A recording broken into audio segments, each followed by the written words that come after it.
ممكن انا اشوف هذه خلل حلو وانتم تشوفونها خلل، بس انا عندي لها نظرة ثانية حلو، اللي هو موضوع التفضيلات. طبعا الاغلب يشتكي يقول وينك ما تطلع عندي سناباتك ما تبين، ويمكن اغلب الناس يشوفون الموضوع هذا، وارد انه خلل ووارد انه موضوع ثاني يخص السناب وخوارزمياته والتفضيلات. خلوني اشرح لكم بشكل سريع. وموضوع التفضيلات يهم كل مستخدمين السناب.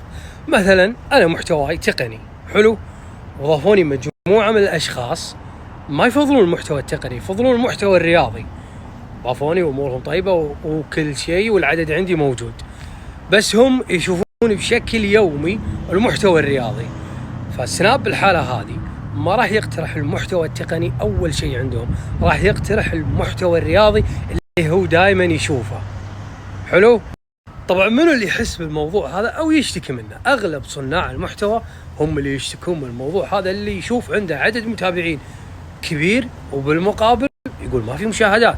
يا عبد الله مشاهدات وين؟ أنا ضايفيني 50,000 70,000، بالمقابل المشاهدات ما تتعدى 5000.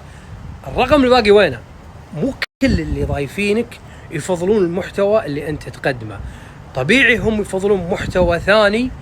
فبالحالة هذه السناب يقترح لهم المحتوى اللي هم يفضلوا له قبل محتواك. طيب شنو الحل؟ الحل انك حاول تجذب جمهور نفس محتواك حلو.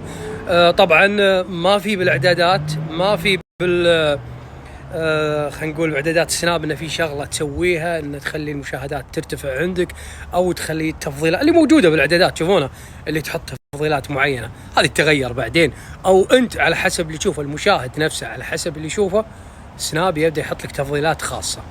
انت يا صانع المحتوى ما عليك شيء، ما تسوي شيء، مجرد انك تسحب جمهور يفضل محتواك فقط لا غير. منو اللي بين معاه الفرق هذا وشاف فعلا انه صاير عنده خلل بالمشاهدات؟ شنو الموضوع؟ طبعا اللي كان عندهم اعداد كبيره، خلينا نقول من 150,000 مشاهد وانت صاعد، بين معاه الفرق هذا من 3 سنين وانت جاي، لما بدأت شركات السوشيال ميديا تفعل نظام اللي هو التفضيلات او الخوارزميات الخاصه، او المشاهد شنو يفضل نبدا نطلع له نفس المحتوى. من هني بدأت المشكله. طبعا بالاول والاخير ما نستبعد الخطأ والمشاكل اللي تصير في التطبيقات او سناب شات بشكل عام، انه يكون في خلل معين سبب نزول المشاهدات، هذه ما نستبعدها، هذه شغله اساسيه بعد، بالاضافه الى الموضوع اللي شرحته لكم وموضوع التفضيلات.